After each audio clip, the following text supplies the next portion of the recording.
দীর্ঘ ৪৮ ঘন্টা অবজারভেশনে রাখার পর জ্ঞান ফিরল নীলার। নীলার অবস্থা বেশ শোচনীয়। তার ব্রেন একেবারে ড্যামেজ হয়ে গেছে, যে অপারেশন করা ছাড়া গতি নেই। নীলাকে বাহিরের দেশে নিয়ে যেতে হবে। নীলা নির্জীব হয়ে শুয়ে আছে হসপিটালের বিছানায়। নীলার জ্ঞান ফিরেছে বলে সবাই হুড়মুড়িয়ে ঢুকে গেল তার ক্যাবিনে। রুমে অন্য কারো উপস্থিত পেয়ে চোখ খুলে তাকায় নীলা। দেখে তার সামনে তার পুরো পরিবার। বর্ণ, ওর মা, নীর, তিমা আপু, মাসুদ ভাইয়া। সবাইকে দেখে ঠোঁট প্রসারিত করে মুচকি হাসে নীলা। নীলার হাসি দেখে সবার যেন প্রাণ ফিরে এলো। নিরুপমা অনেক কষ্টে কান্না আটকে রেখেছিল, কিন্তু তার নির্জীব নিষ্প্রাণ বোনটাকে দেখে আর কান্না আটকে রাখতে পারেনি। এতটুকু একটা মেয়ে কত কিছু সহ্য করলো। নীলার অনেক কষ্ট হচ্ছে কথা বলতে, তবুও সে বেশ ধীর কণ্ঠে বলল, আপাই কাঁদছো কেন? আমি তো সুস্থ হয়ে গেছি, কেঁদো না আপাই। নীলার কথা শুনে নিরুপমা আরো ভেঙে পড়েছে। তার বোনটা যেন আরো ভেতর তার বোনটা জানেও না তার ভেতরে কত বড় রোগ নিয়ে বসে আছে সে। আজিজুর রহমান বড় মেয়ের কান্নার কারণ বুঝতে পেরেছে। সে তার মেয়ের পাশে এসে দাঁড়িয়ে বেশ গম্ভীর কণ্ঠে বলল, নিরু, এটা একটা রোগীর রুম, এখানে কান্নাকাটি করা মানায়। তুমি বলো না, রোগী এটা মানতে পারবে। নিরুপমা বাবার কথার ইঙ্গিত বুঝে অনেক কষ্টে নিজেকে চুপ করালো। তারপর ধীর গলায় বলল, তুই এমন কেন করলি নীলু? তুই যদি প্রথমে সেই তোর ক্ষতটা দেখাতি, তাহলে হয়তো এতটা ক্ষতি তোর হতো না। আর না, বড় মায়ের বাকি কথা শেষ করার আগে বর্ণ নিরুপমাকে থামিয়ে দেয়। নীলা ভ্রু কুঁচকে বলে, বড় মার কি হয়েছে আপাই? বলো আমাকে, বড় মা কোথায়? তুমি চুপ হয়ে গেলে কেন? আমজাদ আলী মানে রাহাতের আব্বু অবস্থা বেগতিক দেখে নীলার পাশে গিয়ে বসে। নীলার মাথায় হাত বুলিয়ে বলে, কিছু হয়নি তোমার বড় মায়ের। তুমি অসুস্থ হয়ে গেছো, তাই তোমার বড় মা অনেক চিন্তায় পড়ে গেছে। চিন্তায় সে অসুস্থ হয়ে পড়েছে, সেটাই নিরুপমা বলতে চেয়েছে। আর সত্যিই তো, তুমি কেন আগে এই দুর্ঘটনা কথা না বলে বিয়ে নিয়ে তো উঠে পড়ে লেগেছিলে? তোমার কতটা ক্ষতি হয়েছে জানো? নীলা কাঁপা কাঁপা কণ্ঠে বলল, তখন আমার বেঁচে থাকার চেয়েও আপায়ের সুন্দর জীবনটা বেশি প্রয়োজন ছিল। আর তোরে যে আমাদের সবার প্রয়োজন, সেটা জানিস না? এমন বোকামি কেউ করে? নিজের মায়ের কথায় নীলু মায়ের দিকে ঘুরে তাকালো। আফসানা রহমান এগিয়ে এসে বলল, নীলু, তুমি কি জানো না তুমি আমাদের কাছে কি? তোমাকে আমি বা আমরা কতটা ভালোবাসি। তোমার এত বড় বোকামি করাটা একদমই উচিত হয়নি। এখানে উপস্থিত প্রত্যেকটা মানুষ জানো কিভাবে ভেঙে পড়েছিল। সবার কথা ভাবলে নিজের কথা না ভাবলে না। আজিজুর রহমান তার স্ত্রীকে চুপ করিয়ে দিলেন। নিজের মেয়ের দিকে তাকিয়ে বললেন, আম্মু, তোমার এখন কেমন লাগছে? আমরা কতটা চিন্তায় পড়ে গিয়েছিলাম জানো। এমনটা আর কখনোই করো না। নীলা মুচকি হেসে বলল, আমার বাবাই তো শিখালো, অন্যের খুশি নিজের খুশি। আজ আবার বাবাই অন্য কথা বলছে। ইটস নট ফেয়ার বাবা।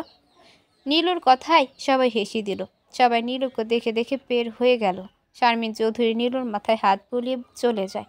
পুরো ক্যাবিনে শুধু একজন উপস্থিত, সে হলো বর্ণ। নীলু বেশ খানিক সময় বর্ণকে খেয়াল করেছিল। বর্ণ কি কোনো রূপ প্রতিক্রিয়া করেনি। অবশেষে নীলা বাধ্য হয়ে ডাক দিল, ডাক্তার সাহেব। বর্ণ মুখ তুলে তাকায় নীলার মুখ পানে। তার ভাবতেই কষ্ট হচ্ছে, এই মেয়েটা এত কিছু সহ্য করেছে তা বা ভাষ্যমতে করবে। তার বুক কাঁপছে বরাবরই। সে শক্তপোক্ত মনের অধিকারী, কিন্তু আজ তার কি দশা! এতটা ভেঙে সে কখনোই যায়নি। বর্ণের কোনো হেলদোল না দেখে নীলা আবারও ডাক দিল, ডাক্তার সাহেব, কথা বলবেন না? বর্ণের ধ্যান ভাঙল। সে ধীর গতিতে নীলার পাশে এসে বসল।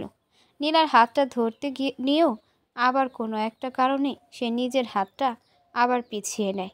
নীলা সবটাই খেয়াল করেছে। মুচকি হেসে সে ক্যানোলা লাগানো হাতটা এগিয়ে বর্ণের হাতটা ধরল। বর্ণ খুব যত্ন সহকারে নীলুর হাতটা নিজের হাতের ভাঁজে আটকে নেয়। মনে হয় ছেড়ে দিলেই হয়তো তার নীলাম্বরীকে কেউ নিয়ে যাবে।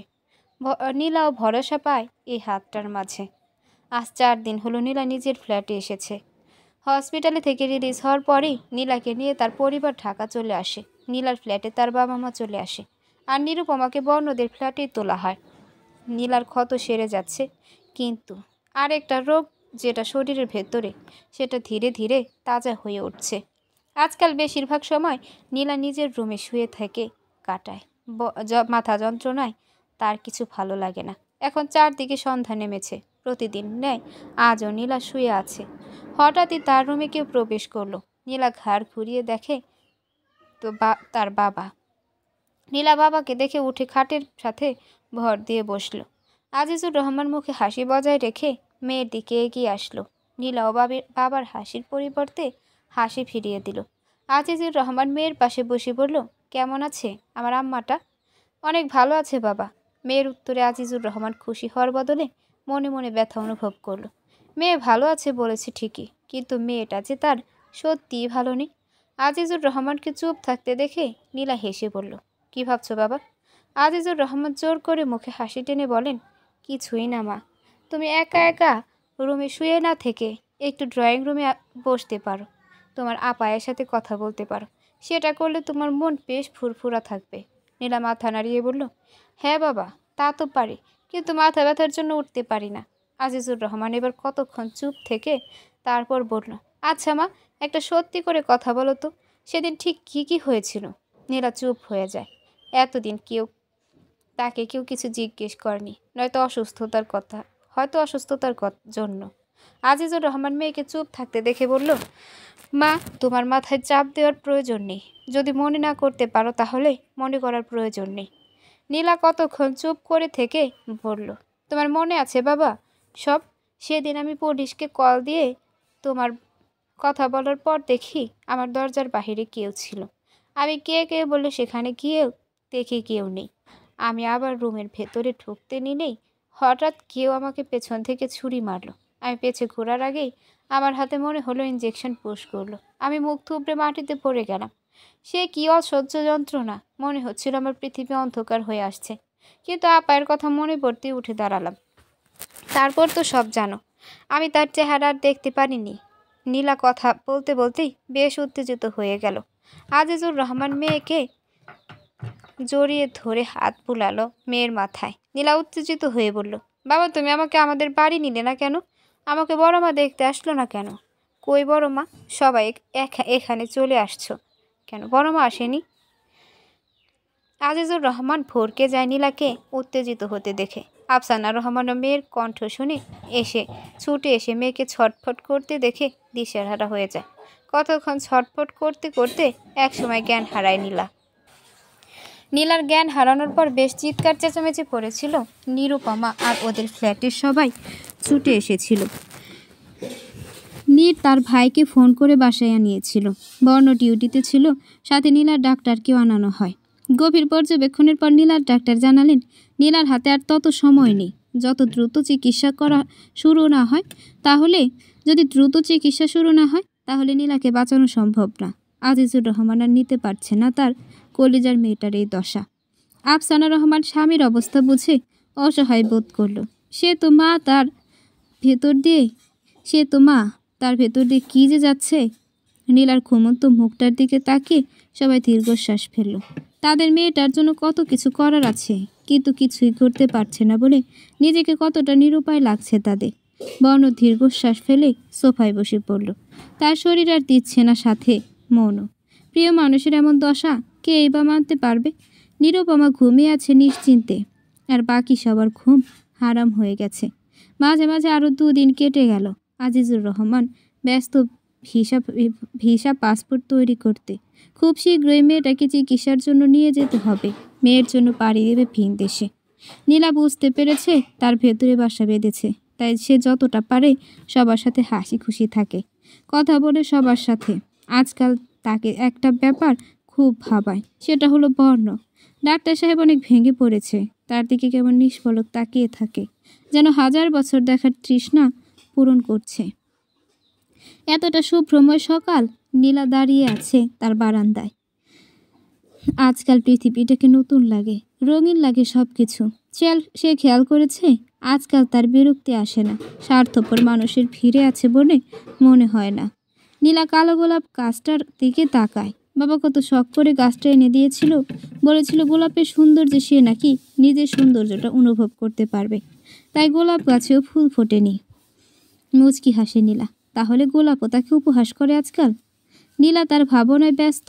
এমন সময় গেটের দিকে নজর যায়। বর্ণ জগিং করতে হয়তো বাহিরে যাচ্ছে।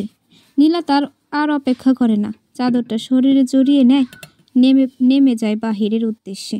বর্ণ নিজের মতো হাঁটছে। হঠাৎ পেছন থেকে একটা মায়াবী মেয়ালি সুরে কেউ ডেকে উঠল, ডাক্তার সাহেব। বর্ণ ডাক শুনে দাঁড়িয়ে যায়। আকস্মিকভাবে পরিচিত কণ্ঠটা শুনে মুখে মুচকি হাসি দিয়ে চলে আসে তার। এই সুন্দর সকালটা, এই খোলা রাস্তাটা, এই কুয়াশায় নামা শিশির, আর এই উন্মাদ প্রেমিক, এই রমণীর অভাব বোধ করছিল এতক্ষণ। নীলা বর্ণে পাশে এসে দাঁড়িয়ে বর্ণের দিকে হাসি মুখে তাকিয়ে বলল, আজকে আমি চলে এসেছি আপনার একাকিত্ব দূর করার জন্য। চলেন আজ একসাথে ঘুরতে যাই। বর্ণ হেসে মাথা নাড়ালো। তারপর দুজন কপতি হেঁটে যায় নিরুদ্দেশ। বর্ণ আর নীলা একটা পার্কে এসে বসলো। বর্ণ প্রাণ খুলে নিঃশ্বাস নিয়ে বলল, আচ্ছা নীলা, আপনি আজ এত তাড়াতাড়ি ঘুম থেকে উঠলেন কেন? আপনার কিন্তু এখন বেশি বেশি ঘুমানো উচিত, না হলে মাথা ব্যথা করবে। এখন অনেক রেস্ট নেওয়া উচিত। নীলা কৌতুক হেসে বলল, কেন কেন আমার ঘুমানো উচিত কেন? অসুস্থ বলে নাকি? বর্ণ চুপ করে যায়। তারা সবাই নীলাম্বরীকে তার রোগের কথাটা জানাতে দেয়নি। যখন পাসপোর্ট একেবারে তৈরি হয়ে যাবে তখন কিছু একটা বুঝিয়ে দেওয়া যাবে। বর্ণ কথা ঘোরানোর জন্য বলল, আরে না, কিছুদিন আগে মাত্র এত বড় একটা দুর্ঘটনা থেকে বাঁচলেন, তাই বললাম। নীলা একটা নিঃশ্বাস ফেলে বললেন, আরে ডাক্তার সাহেব, কথা ঘোরাচ্ছেন? মাকে মামার বাড়ির গল্প শোনাচ্ছেন? আমার থেকে আমার রোগ লুকাচ্ছেন? বর্ণ ভরকে যায়। আমতা আমতা করে বলল, আরে আপনার আবার কিসের রোগ? রোগ থেকে মুক্তি পেলেন তো মাত্র। নীলা সদ্য কিশোরীর ন্যায় খিলখিল করে হেসে দেয়। হাসতে হাসতেই বলল, আমি ডাক্তারের সব কথাই শুনেছি। যেদিন ডাক্তার আমাকে রিলিজ করেছিল সেদিন বাবাকে যা যা বলেছে সবটাই আমি শুনেছি। এটা কিন্তু সিক্রেট, আমি যে জানি সবটা কাউকে বলবেন না। বর্ণ ভ্রু কুচকে তাকায়, অবাক কণ্ঠে বলল, আপনি সবটা জানেন? তাহলে সেটা সবাইকে জানাতে না করেছে কেন? নীলা বুকে ভর করে শ্বাস নিল। অদ্ভুত দৃষ্টিতে তাকিয়ে বলল, সবাই যদি জানে আমি রোগটার ব্যাপারে জানি, তাহলে হয়তো আমার এই রোগটা নিয়ে আমার সামনে আলোচনা করবে, আর সেটা আমাকে আরও দুর্বল করে দেবে। তাই যতদিন বাঁচি দুর্বলতা ছেড়ে বাঁচতে চাই। বর্ণ নীলার পাশে বসল। তারপর সোজা দৃষ্টি নিক্ষেপ করে বলল, আচ্ছা, আপনার এই শরীরের অবস্থা কিভাবে হয়েছে? কে বা কারা করেছে জানেন? নীলা বর্ণের দিকে ঘাড় ফিরালো। পা দুটো উপর নিচ ঝুলাতে ঝুলাতে বলল, পেছন থেকে ছুরি সবসময় আপন মানুষই মারে। বর্ণ ভ্রু কুচকে তাকায়, বিস্ময় মাখা কণ্ঠে বলল, তাহলে আপনি জানেন এসব কে করেছে? নীলা উত্তর দেয় না, বরং পাল্টা আবদার করে, হাওয়াই মিঠাই কিনে দেবেন আমাকে ডাক্তার সাহেব। বর্ণ উত্তর দেওয়ার বদলে ছুটে গিয়ে হাওয়াই মিঠাই কিনে আনে। নীলার হাতে এনে দুটো হাওয়াই মিঠাই ধরিয়ে দিল বর্ণ। নীলা হাওয়াই মিঠাইগুলো পরম যত্নে আগলে নেয়, আবার হাঁটা শুরু করলো বাড়ির উদ্দেশ্যে। নীলাকে হাওয়াই মিঠাইগুলো এভাবে ঝাপটে ধরে হাঁটতে দেখে বর্ণ ভ্রু কুচকে বলল, ও মা, আপনি হাওয়াই মিঠাই না খেয়ে আঁকড়ে ধরে রেখেছেন কেন? নীলা মুচকি হেসে বলল, কিছু জিনিস আঁকড়ে ধরার মাঝে আনন্দ আছে জানেন তো। বর্ণ কোমরে হাত দিয়ে সন্দিহান দৃষ্টিতে তাকিয়ে বলল, আপনি এত এত কঠিন কথা কেন বলেন? আপনি আর অনেক লুকোচুরি করেন আপনি। আপনার মতন রহস্য আর কারো মাঝে নেই। নীলা গোল গোল চোখে তাকিয়ে বলল, প্রতিটা মানুষের মাঝে রহস্য আছে, কেউ সেটা প্রকাশ করে, কেউ প্রকাশ করে না। আপনার মাঝেও তো রহস্য আছে, তাই না? বর্ণ কপাল কুচকে জিজ্ঞেস করলো, আমার মাঝে রহস্য আছে? কই, আমি তো জানি না। কী রহস্য ম্যাডাম? নীলা সামনের দিকে হাঁটতে হাঁটতে বলল, এই যে আপনার প্রাণের প্রিয় বন্ধু শুভ্রম আজ বড্ড অচেনা। পরিচিত মানুষটাকে আজ দেখা হলে আপনি অপরিচিতের মতো ট্রিট করেন, সেটা রহস্য না? বর্ণ থমকে যায়। নীলাম্বরী জানলো কিভাবে এটা? সকালে বর্ণের সাথে ঘুরে এসে নীলা আবার ঘুমিয়েছে। এক ঘুমে দুপুরবেলা উঠেছে, খাবার খেয়ে ছাদে গিয়ে দাঁড়িয়েছে। অনেকক্ষণ সে ছাদে যায় না। আজ ফ্রেশ মনে ছাদে গিয়ে দাঁড়িয়েছে। সকালে শুভ্রমের কথা বলার পর থেকেই বর্ণ তার পিছে পিছে ঘুরছে। কিভাবে সে জানলো সেটা জানার জন্য। কিন্তু নীলা ওই কথা বলার পর থেকে মুখে তালা লাগিয়েছে। এখন অবধি সেই তালা লাগানো। নীলা দাঁড়িয়ে আছে, এমন সময় হাজির হয় নিরুপমা। ছাদে কতগুলো কবুতর পালে, সেগুলোকে খাবার দিতে তার ছাদে আসা। এখানে নিজের অসুস্থ বোনকে দেখে অবাক হয়ে যায়। নীলা তখন ঘুরে দাঁড়িয়ে আছে। নিরুপমা আলগোছে গিয়ে নীলার কাঁধে হাত রাখে। হঠাৎ নিজের কাঁধে কারো স্পর্শ পেয়ে চমকে ওঠে নীলা। সে এতক্ষণ আপন মানুষগুলোর বেইমানির কথা ভাবছিল। মানুষ কত স্বার্থপর প্রাণী, নিজের স্বার্থ রক্ষার্থে এত এত পুরানো সম্পর্কগুলো কিভাবে এক নিমেষে নিজের লোভ ক্ষোভ বজায় রাখতে, নিজের আপন মানুষের ক্ষতি করতে পিছপা হয় না। নীলাকে চমকে যেতে দেখে নিরুপমা তড়িঘড়ি করে বলল, নীলু, আমি তোর আপাই। নীলা স্বস্তির নিঃশ্বাস ফেলে, ছোট্ট শ্বাস ফেলে তার আপায়ের দিকে তাকায়। নিরুপনের মাথায় হাত বুলিয়ে বলল, কি ভাবছিস নীলু? নীলা হেসে ডানে বামে মাথা নাড়ায়, যার অর্থ কিছুই না। নিরুপনের হাত ধরে ছাদের এক কিনারে গিয়ে বসে। তারপর পরম মমতায় বোনকে দু হাতে আঁকলে নেয়। মাথায় হাত বুলাতে বুলাতে বলে, নীলু, জীবন আমাদের কোন মোড়ে নিয়ে দাঁড় করিয়েছে, তাই না? আমার ছোট বোন আমার জীবন সুন্দর করতে নিজের জীবন বাজি রেখেছিল। ভাবতেই অবাক লাগে ছোট্ট নীলু কতটা বড় হয়ে গিয়েছে, তাই না? নীলু হাসে, তার আপাইকে জড়িয়ে ধরে বলে, সময় পরিস্থিতি মানুষকে বড় করে দেয় আপাই।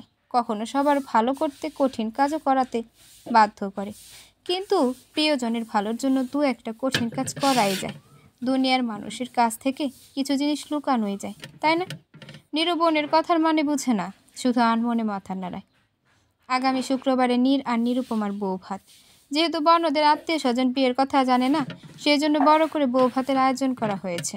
আজ বৃহস্পতিবার, কাল অনুষ্ঠান বাড়িতে, তাই পুরো বিল্ডিং আলোয় আলোকিত করা হয়েছে। বর্ণদের বাসায় মেহমানে ভরপুর হয়ে গেছে। বর্ণের খালা মামা মামি ফুপু চাচা চাচি সব এসেছে। আজিজুর রহমানও অনুষ্ঠানে সায় দিয়েছে। কিছুদিন পর ছোট্ট মেয়েকে নিয়ে ভিন দেশে পাড়ি দেবে, তাই বলে বড় মেয়ের প্রতি দায়িত্বে হেলা ফেলা সে করবে না। আর এই অনুষ্ঠানের আবদারটা করেছেই ছোট মেয়ে। নীলা বারান্দায় দাঁড়িয়ে আছে, মেহমানে কম কম করছে তাদেরও বাসায়। ফুপু আর দাদিবাদের সবাই এসেছে, হয়তো সবাই তাদের আসতে মানা করেছে। আসবো নিলাম বড়ি? পরিচিত কণ্ঠে ফিরে তাকায় নীলা, আর ডাক্তার সাহেব দাঁড়িয়ে আছে তার দরজায়। নীলা হাসি মুখে ভেতরে আসার পারমিশন দিল। বর্ণ নীলার সাথে গিয়ে দাঁড়ায়, নরম স্বরে বলে, আমায় বললেন না শুভ্রম, আর আমার কথা আপনি কিভাবে জানলেন? নীলা হাসে। আজকাল রমণী কাজে অকাজে হাসে। বর্ণ বুঝে না রমণীর হাসির কারণ, কিন্তু রমণী জানে তার কোনো কিছুই অকাজের না, কিন্তু সবটাই রহস্য। নীলাকে চুপ থাকতে দেখে বর্ণ বলল, বলবেন না? আপনারা শুভ্রম ভাইয়ের একটা ছবি আমি শুভ্রম ভাইয়ের ড্রয়ারে দেখেছিলাম, সেখান থেকে আন্দাজ করেছিলাম আপনাকে, তাই সরাসরি জিজ্ঞেস করে শিওর হলাম। নীলার কথায় বর্ণ অবাক হয়, অবাক কণ্ঠে জিজ্ঞেস করে, শুভ্রমের কাছে এখনও আমাদের ছবি আছে? নীলা চোখ দিয়ে হ্যাঁ জানালো, তারপর নিজেই ভ্রু কুঁচকে বলল, মনে তো হয় খুব ভালো বন্ধুত্ব ছিল, তা কি এমন হলো যে এখন দুজনকে চেনে নি না? বর্ণ দীর্ঘশ্বাস ফেলে। পুরনো ক্ষতটা সময়ের বিবর্তনে শুকিয়ে গিয়েছিল, কিন্তু আজ আবার তাজা হলো। দূর আকাশে তাকিয়ে বলে, ব্যাপারটা খুবই ঠুনকো, তবে আজ বড্ড দামি। একটা সম্পর্ক ভেঙে দিতে পারে এমন জিনিস তো ঠুনকো হতে পারে না, তাই না? নীলা মাথা নাড়ায়, জিজ্ঞেস করে, কি ব্যাপার ছিল? আমি আর শুভ্রম একই ভার্সিটিতে পড়াশোনা করতাম, ডিপার্টমেন্ট আলাদা হলেও দুজনের মধ্যে বন্ধুত্ব বেশ গাঢ় ছিল। একদিন শুভ্রম জানালো আমাদের এই ডিপার্টমেন্টের এক মেয়েকেও পছন্দ করে। আমি তো মহা খুশি। শুভ্রম আমাকে একটা চিঠি দেয় মেয়েটাকে দেওয়ার জন্য, আমি নিয়ে মেয়েটাকে চিঠি দিই, কিন্তু শুভ্রম এটা ভুল বোঝাবুঝি হয়ে যায়। কিন্তু মেয়েটা আমাকে পছন্দ করত। চিঠি দেওয়াও ভেবেছিল চিঠিটা আমার দেওয়া, আর সেটা ভেবেও আমাকে প্রপোজ করে বসে। দুর্ভাগ্যক্রমে শুভ্রম আমাকে ভুল বোঝে, আর এই ঝামেলাটা থেকেই আমরা আলাদা। নীলা হা হয়ে যায়। সামান্য কারণে কেউ বন্ধুত্ব নষ্ট করে? পরক্ষণেই আবার নিজের কথা মনে পড়ে। তার আপাই তো যখন রাহাতের সাথে বিয়েতে রাজি হয়েছিল, তখন সেও আপাইকে ভুল বুঝেছিল। বর্ণ নীলার দিকে তাকিয়ে বলে, আপনার মতন আমিও একটা জিনিস জানি। নীলা অবাক হয়ে বলে, কি জানেন? এই যে প্রায় বছর খানেক আগে শুভ্রম আপনাকে প্রেমের প্রস্তাব দিয়েছিল। বর্ণের কথায় নীলা বিস্ময় মাখা কণ্ঠে বলল, কিভাবে জানেন আপনি? বর্ণ উচ্চ স্বরে হেসে বলে, আমি জানবো না কেন? আমি জানবো না তো কে জানবে? শুভ্রম জেনে গিয়েছিল আমি আপনার পিছু নেই, নিশ্চয়ই কোনো কারণ আছে। তাই পুরাতন কষ্টটা যেটা সে পেয়েছিল, সেই সেম কষ্ট আমাকে ফিরিয়ে দেওয়ার জন্যই আপনাকে প্রপোজ করেছিল। নীলা ভ্রু কুচকে ফেলে, বর্ণ ততক্ষণে চলে যায়। আনমনে হেসে ফেলে নীলা। ডাক্তার সাহেব ঘুরিয়ে ফিরিয়ে তাকে কত কিছু বোঝানোর চেষ্টা করছে, আর শুভ্রম সেও কিনা শুধু প্রতারণার জন্য তাকে প্রপোজ করেছিল। সত্যি মানুষ স্বার্থপর। নিজের স্বার্থে নীলাকে কেবল ব্যবহারই করে গেল। ঘর ভর্তি মেহমানের গিজ গিজ করছে। আজ রিসিপশন ছিল, আড্ডা হইচই আশেপাশে। নীলা এতক্ষণ অনুষ্ঠানের ওখানে ছিল, মাত্রই রুমে এসে বসল। ড্রয়িং রুম থেকে কথাবার্তার শব্দ আসছে, সব ছেলে কণ্ঠ। তার বাবা বর্ণ, নীর, বর্ণের বাবা, ফুপা, খালু, ওরা বসে কিছু নিয়ে অনেকক্ষণ কথা বলছে। নীলার মাথা ধরেছে, কিন্তু বোঝা যাচ্ছে কিছু নিয়ে বেশ ঝামেলা হচ্ছে। নীলা ক্লান্ত শরীর নিয়ে উঠে দাঁড়ালো। নিজের ঘর থেকে বের হতেই বর্ণের বলা একটা কথা তার কানে আসলো। স্যার, আমি নীলাকে বিয়ে করতে চাই। আপনারা চিকিৎসার জন্য নিয়ে যাওয়ার আগে আমি নীলাকে বিয়ে করতে চাই, এবং আমিও আপনাদের সাথে যাব। পুরো ড্রয়িং রুম নিস্তব্ধ। এখানে বর্ণের খালা মা, ফুপুও ছিল, নীলার মা তিমা, তিমার হাজবেন্ড, চাচিরাও ছিল। সবাই বেশ চুপ হয়ে যায়। আজিজুর রহমান নীরবতা ভেঙে বলে উঠল, যা বলেছ ভেবে বলছো তো মাইসান? নীলার কন্ডিশন তো জানো। বর্ণ প্রখর কণ্ঠে বলল, আমি সব জানি, এবং সব জেনেও আমি নীলাকে চাই। তাই ঘর ভর্তি মানুষের সামনেই বলেছি আমি নীলাকে বিয়ে করতে চাই। বর্ণের বাবা মা কোনো কথা বলেনি, তারা চুপ করেই রয়েছে। বর্ণের খালা বলে উঠলেন, শারমিন, তোর ছেলে কি পাগল হয়ে গেছে? তোর ছেলের সাথে আমাদের মুনিয়ার বিয়ের কথা বলেছিলাম না তোকে? আর নীলাকে তোদের ছোট বউয়ের বোনটা না? এ মেয়ে দেখি ভীষণ রোগা, অসুস্থ, গায়ের রঙও চাপা। মানুষের মুখে মুখে যতটুকু শুনলাম, মেয়ের নাকি মাথায় সমস্যা হয়েছে, বিদেশ নিয়ে যাবে। চিকিৎসা করানোর পর বেঁচে যেতেও পারে, আবার মরে যেতেও পারে। এই মেয়েকে তোর ছেলে বিয়ে করবে বলেছে? বর্ণের যেন শরীরে আগুন জ্বলে উঠল। শক্ত কণ্ঠে কিছু বলার জন্য পিছে ফিরলেই দেখে নীলাম্বরী দরজা ধরে দাঁড়িয়ে আছে। আকস্মিক এতগুলো কথা শুনে নীলা থা হয়ে যায়। নীলাকে দেখে বর্ণ দাঁড়িয়ে যায়। এত কটূক্তি নীলা কিভাবে নেবে সেটাই ভয়ের কারণ। আজিজুর রহমান নিজের মেয়েকে দেখে দাঁড়িয়ে যায়। উপস্থিত সবাই ভরকে যায়, নীলা কিছু শুনে ফেলেনি তো। বর্ণ আমতা করে বলল। আসলে নীলা আর কিছু বলার আগেই নীলা বর্ণকে হাত দিয়ে থামিয়ে দেয়। ধীর গতিতে নিজের বাবার কাছে এসে দাঁড়ায়। তারপর শান্ত স্বরে বলল, আপনার খালা ভুল কিছু বলেনি। আপনার খালা না বললেও আমি এসব বলতামই। সত্যিটা তো সবাই জানে, তো বললে সমস্যা কি? আর এমনি তো আমার দয়ার প্রয়োজন নেই ডাক্তার সাহেব। এই জীবনটা খুব ক্ষণস্থায়ী, আমি হয়তো ফিরেও নাও আসতে পারি। এমন অনিশ্চিত জীবনের সাথে আমি কাউকে জড়াতে চাই না, তাই এই বিয়ে হচ্ছে না। কথা শেষ করে নীলা কাউকে চোখ দিয়ে আশ্বস্ত করলো যে সে তার অনিশ্চিত জীবনের সাথে কাউকে জড়াবে না। নীলার কথা শুনে ইশারা বুঝে কেউ গোপনে স্বস্তির শ্বাস ফেলল। বর্ণকে এক অনিশ্চিত ভবিষ্যতের হাত থেকে বাঁচাতে পেরেই যেন তার স্বস্তি মিলল। সেদিন ড্রয়িং রুমের আলোচনার পর আজ 2 দিন হলো বর্ণের সাথে নীলার সম্পর্ক নেই, কোনো কথা নেই। বর্ণ সেদিন রাগ হয়ে বের হয়ে গিয়েছিল, তারপর রাতে বাসায় ফেরেনি। পরের দিন সকালে বাসায় এসেছিল। নীলা সবটাই জানে, কিন্তু তবুও কিছু বলেনি। আর না নীলা সিদ্ধান্ত নিয়ে নীলাকে আর কেউ কিছু বলেছে। শুধু বর্ণের মা শারমিন চৌধুরী নীলাকে আরেকবার ভেবে দেখতে বলেছে। নীলা ড্রয়িং রুমের সোফায় বসে টিভি দেখছিল। এমন সময় নিরুপমা তাদের ফ্ল্যাটে এসে নীলার পাশে ধপ করে বসলো। নীলা টিভি থেকে দৃষ্টি সরিয়ে তার বোনের দিকে তাকালো। নিরুপমা অতি আনন্দে উৎসাহিত হয়ে বলল, জানিস নীলা, একটা দারুণ খবর আছে। নীলা বোনের এত উচ্ছ্বাস দেখে ভ্রুকুচকে বলল, কী খবর আপাই? নিরুপমা আগে নে উৎসাহিত হয়ে বলল, কাল শুভ্রম ভাইয়ের হবু বউ মানে সোহান ননদ রাজের সাথে পালিয়ে গেছে। আফসানা রহমান তখন রান্নাঘরে যাচ্ছিল। নীরুর কথা শুনে দাঁড়িয়ে যায়, অবাক হয়ে বলে, কি? ওই মেয়ের সাথে শুভ্রমের এঙ্গেজমেন্ট হয়েছিল না? তাহলে রাজ কিভাবে পারলো এটা করতে? নীরু মায়ের দিকে ঘুরে বলল, দুজন নাকি দুজনকে আগে থেকেই পছন্দ করতো, কিন্তু পরিবারের জন্য বলতে পারেনি, তাই পালিয়ে গেছে। আফসানা রহমান নাউজুবিল্লাহ বলে নিজেরই বড় ভাইয়ের নাক ছোট ভাই কিভাবে কাটলো। তারপর সে আবার জিজ্ঞেস করলো, তুমি কিভাবে জানলে নীরু? নিরুপমা মায়ের দিকে তাকিয়ে বলল, আজ মৌ ফোন দিয়ে সবটা জানালো। মানুষের সাথে খারাপ করলে নিজেদের সাথেও খারাপ হয়, এখন সেটা বুঝবে ওরা। নাক যেভাবে কেটেছে। আফসানা রহমান ইশারা দিয়ে নীলার দিকে তাকাতে বলল নিরুপমাকে। নিরুপমা নীলার দিকে তাকিয়ে দেখে এক ধ্যানে টিভি দেখছে, যেন এত চাঞ্চল্যকর খবরও তার কাছে স্বাভাবিক। নিরুপমার বিস্ময়ে কপাল কুঁচকে গেল। সন্ধিহান কণ্ঠে বলল, কিরে নীলু, তুই অবাক হোসনি খবরটা শুনে? এত স্বাভাবিক কিভাবে? নীলা টিভির দিকে দৃষ্টি নিবদ্ধ করে বলল, তা না, অবাক হব কেন? আমি তো জানতাম এমন কিছুই হবে।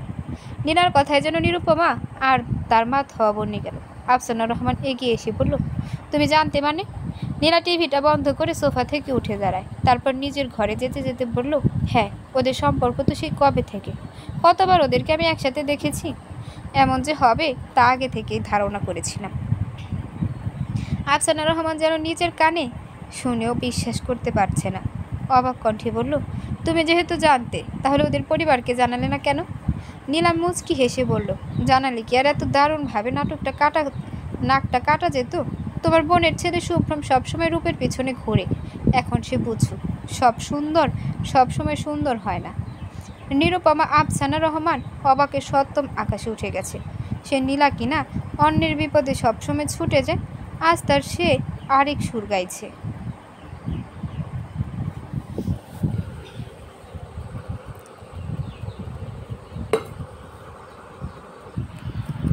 বিকেল নেমেছে ধরুনির বুকে। আফসানা রহমান তার রুমে ঘুমিয়ে আছে। এই সুযোগ নীলা বাহিরে চলে গেল। এখান থেকে একা কোথাও যেতে দিতে চায় না সবাই, তাই সবার আড়ালে সে বের হয়ে গেল। অনেকদিন পর চেনা রাস্তা, চেনা শহর সে দু চোখ মেলে দেখতে পারছে। আগে যেগুলো সাধারণ মনে হতো, আজ সেগুলো অসাধারণ মনে হয়। সাধারণে আজকাল মুগ্ধ হচ্ছে সে। তাহলে কি আর বেশি দিন এগুলো দেখার সুযোগ নেই? নিজের মনে মনে প্রশ্ন করে নীলা কিন্তু উত্তর খুঁজে পায় না। তবে আজকাল বেঁচে ফিরতে মন চায়। যারা তার এ দশা করেছে তাদের দেখিয়ে দিতে ইচ্ছে করে তাদের হাজারো চেষ্টা নীলাকে মারতে পারেনি। আর কতগুলো বসন্ত একটা মানুষের হাত ধরে কাটাতে ইচ্ছে করে তার। নীলা একটা বিল্ডিংয়ের সামনে দাঁড়িয়ে আছে। ব্যাগ থেকে মোবাইলটা বের করে কাঙ্ক্ষিত নাম্বারে কল লাগায়। 2-3-4 বার কল দেয়, কিন্তু ফোন রিসিভ হয় না, বরং প্রতিবারই ফোনটা কেটে দিচ্ছে। নীলার মাথায় দুষ্ট বুদ্ধি খেলে গেল। তারপর কিছু একটা টাইপ করে পাঠিয়ে দিল কাঙ্ক্ষিত নাম্বারটায়। বেশি সময় লাগেনি কাঙ্ক্ষিত মানুষটার এখানে পৌঁছাতে। এসে নীলার বাহু ধরে উত্তেজিত হয়ে জিজ্ঞেস করছে, আপনি বাহিরে বের হয়েছেন কেন একা একা? এত শরীর অসুস্থ নিয়ে কে বের হতে বলেছে? এখনও কি মাথা ঘোরাচ্ছে? বলেন, কি সমস্যা হচ্ছে? আমার টেনশন লাগছে। নীলা নিজের সামনে ব্যতিব্যস্ত বর্ণকে দেখে মুচকি হাসল। হ্যাঁ, এতক্ষণ সে বর্ণকেই ফোন দিচ্ছিল, কিন্তু বর্ণ ফোন রিসিভ না করায় সে মেসেজ পাঠায়, আমি এই রাস্তায় আছি, ভীষণ অসুস্থ লাগছে, তাড়াতাড়ি আসেন। ব্যাস, এতটুকু কাজই যথেষ্ট ছিল। বর্ণ নীলাকে চুপ থাকতে দেখে আবার বলল, শরীর কি বেশি খারাপ লাগছে? কথা বলছেন না কেন? কি হয়েছে প্লিজ বলুন। এমন কেন করছেন? এখানে কেন এসেছিলেন? নীলা বর্ণের দিকে নিষ্পলক তাকিয়ে থাকে। এই মানুষটাকে প্রত্যাখ্যান করার সাহস কিভাবে দেখিয়েছে সে এটাই ভেবে পাচ্ছে না। সে বড্ড ভুল করেছে সাহস দেখিয়ে। তার ভুল সে শুধরে নেবে। মুচকি হেসে নীলা বলল, আমি এতক্ষণ ঠিক ছিলাম না। আপনাকে দেখার অসুখটাই তো বড় অসুখ। এখন চলে এসেছেন, অসুখও কমে গেছে। আর একটা কাজ করলে পুরো অসুখ সেরে যাবে। বর্ণ নীলার কথার ধরনে ভ্রু কুচকায়, কারণ নীলা এমনভাবে কখনোই কথা বলে না। সে অবাক কণ্ঠে বলে, কি হয়েছে নীলা আপনার? কী সব বলছেন? নীলা বর্ণের হাত ধরে বলে, একটা কাজ করতে হবে ডাক্তার সাহেব, তাড়াতাড়ি আমার সাথে চলুন। এই বিল্ডিংটাতে আমার অসুখটা তাড়াতাড়ি সারানো লাগবে। বর্ণ নীলার দেখানো বিল্ডিংটা দেখে অবাক হয়ে যায়। ভ্রুকুচকে বলে, এটা তো কাজী অফিস, এখানে কি? নীলা হেসে ফেলে খিলখিল করে। তারপর সেই হাসি বজায় রেখে বলে, আমার আপনাকে পাওয়ার দীর্ঘ অসুখটা একেবারে সারানোর কাজ। বর্ণ যেন ধাপে ধাপে অবাক হচ্ছে, বিস্ময়ে তার কথা আসছে না। নীলা বর্ণকে চুপ থাকতে দেখে বলল, আপনাকে আমি বিয়ে করতে চাই। আপনি আমাকে বিয়ে করতে চান? কাজে অফিসের সামনে এসে হাঁ হয়ে আছে। বিয়ে করার কি ইচ্ছে নেই? তাহলে চলে যান চলে যাই।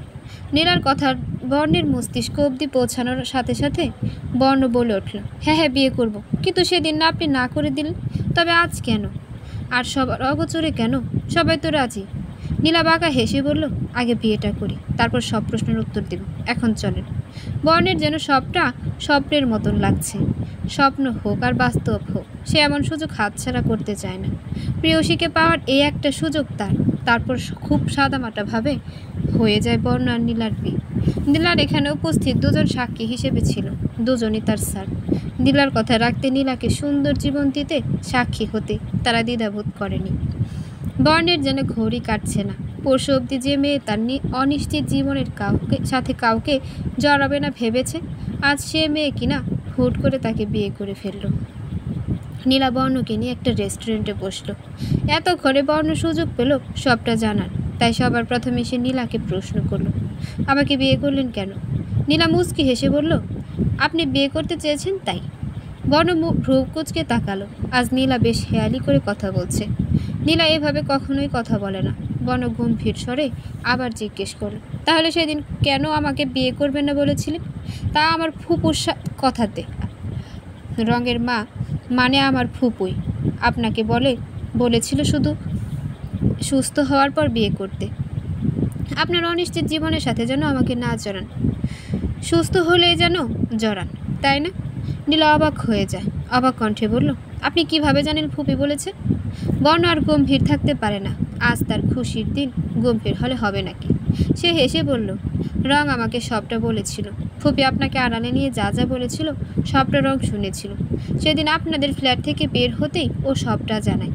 নীলা আর চোখ চেয়ে মুখটা ফুলিয়ে বলল, তাও আপনি আমার সাথে এই 2 দিন কথা বলেননি, সবটা জেনেও? বর্ণ মাথা নাড়ায়, তারপর বলে, আমার খারাপ লেগেছিল। আপনি ফুপির কথা শুনলেন, একবারও আমার কথা ভাবলেন না। আপনি সেদিন বললেন আমি নাকি আপনাকে দয়া করছি, সবার সামনে বিয়ে করবেন না বলে জানিয়েছেন। আমার খারাপ লাগেনি? নীলা মুচকি হেসে বলে, সেদিন হ্যাঁ বললে আজ হঠাৎ এত চমক পেতেন? বর্ণ মাথা নাড়িয়ে বলে, না জানালো। তারপর কিছু একটা ভেবে ব্রুকুচকে বলল, সেদিন ফুপুর কথা শুনলেন, কিন্তু আজ কি এমন হলো যে বিয়ে করতেই চলে আসলেন? নীলা কিছু বলতে নেবে, এর মাঝে রেস্টুরেন্টে দুজন প্রবেশ করলো। নীলা তাড়াতাড়ি মাথা নামিয়ে ফেলে যেন তাকে তারা দেখতে না পারে। আর বর্ণ তো বিস্ময়ে হা হয়ে আছে, এই দুজন একসাথে কেন?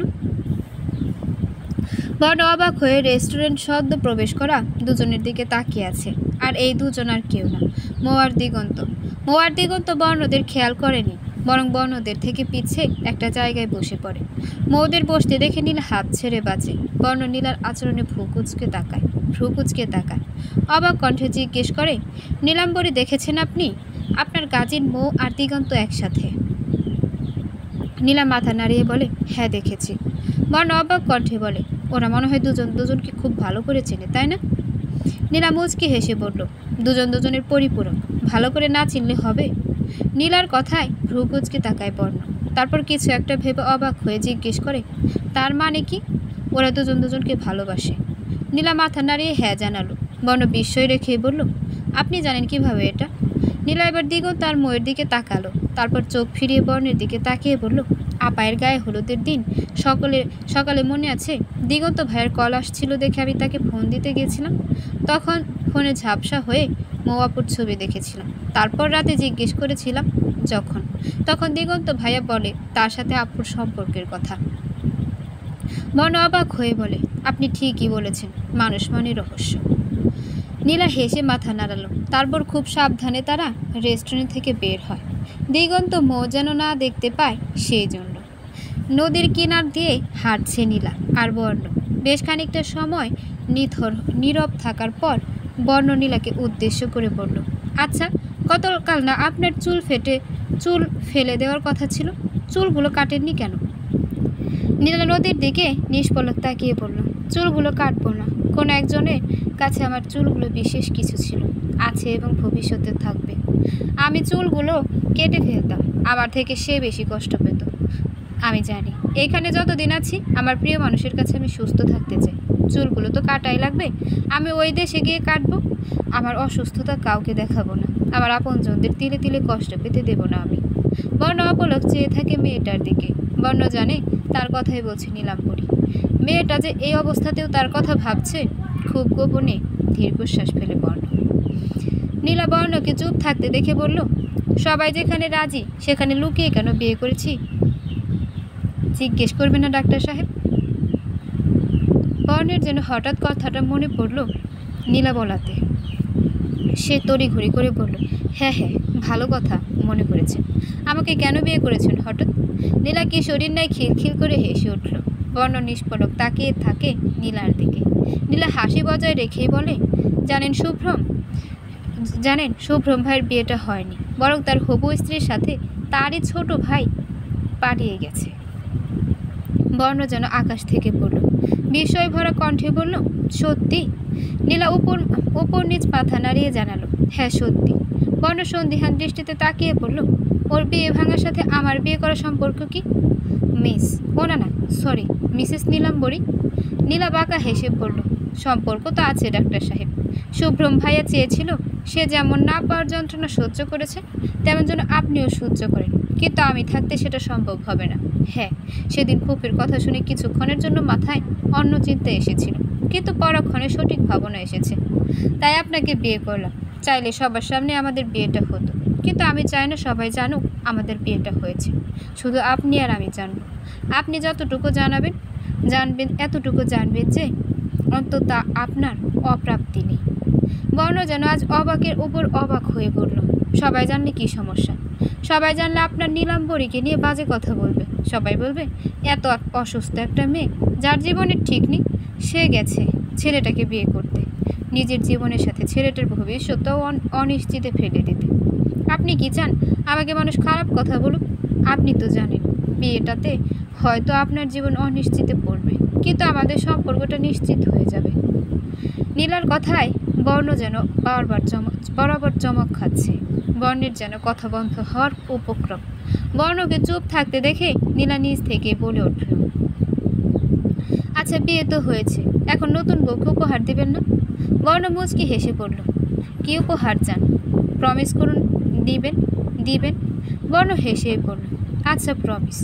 নীলার উপহারগুলোর নাম শুনে বর্ণের মাথায় আকাশ ভেঙে পড়ল। সে 2 কদম পিছিয়ে গেল। কাঁপা কণ্ঠ নীলাকে বলল, না এটা সম্ভব না নীলাম্বরী, অন্যায় আবদার আমি রাখতে পারবো না। নীলা বাঁকা হেসে বলল, প্রমিস করেছেন কিন্তু। বর্ণ যেন অথই জ্বলে পড়ল। ফুল কিনারাবিহীন সম্পর্কের মাঝে যেন সে ডুবে যাচ্ছে। এয়ারপোর্টে দাঁড়িয়ে আছে নীলা, তার বাবা মা, নিরুপমা, নীর, বর্ণের পুরো পরিবার।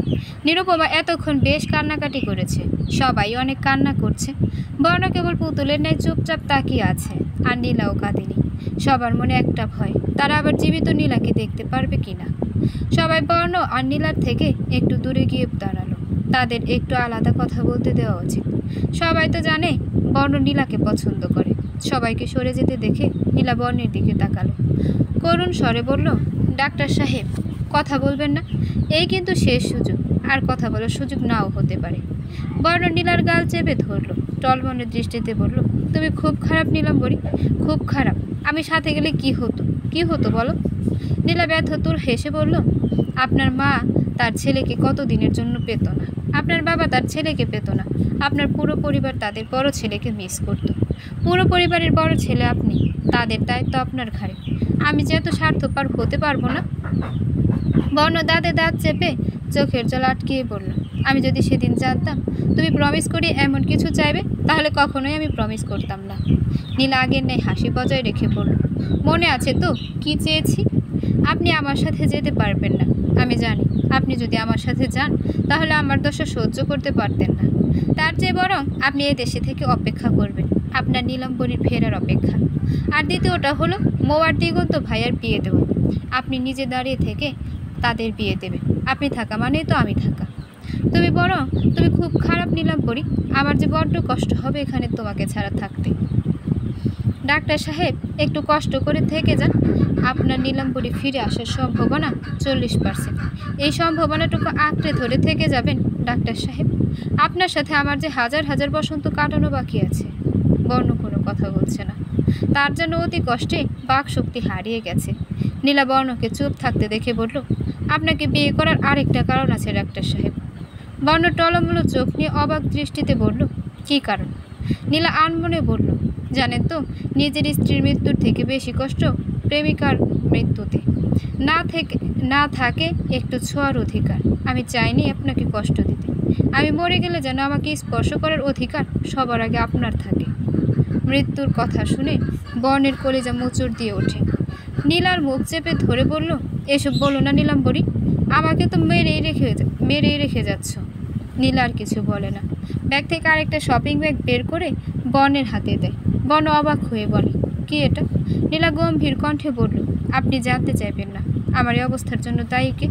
এটার ভিতর সে উত্তর। নীলার কথা শেষ হতে প্লেসারার অ্যানাউন্সমেন্ট হলো। নীলা সবার থেকে বিদায় নিয়ে ভেতরে চলে যাচ্ছে। বর্ণ বারবার চাইছে নীলা যেন পিছে ফিরে একবার তাকায়, কিন্তু বর্ণকে নিরাশ করে নীলা হেঁটে যাচ্ছে।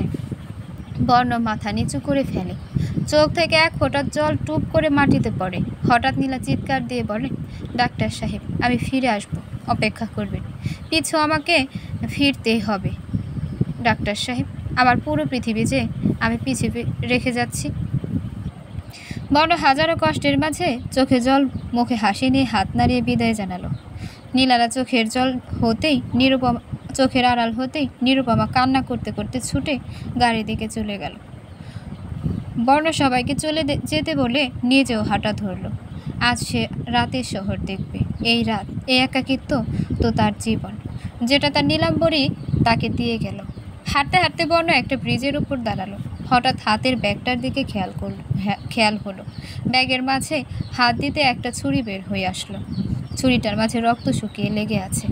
বর্ণের পিলে চমকে উঠল। তাড়াতাড়ি ব্যাগ থেকে চিরকুট বের করলো। সেখানে নীলা গোটা গোটা অক্ষরে লিখে রেখেছে, প্রিয় ডাক্তার সাহেব। ছুরিটা দেখে অবাক হলেন। ছুরিতে যে রক্তগুলো লেগে আছে সেগুলো আপনার নীলাম্বরীর রক্ত, আর যেই হাতের ছাপ আছে সেটা নীলাম্বরীর খুব কাছের মানুষের ছাপ।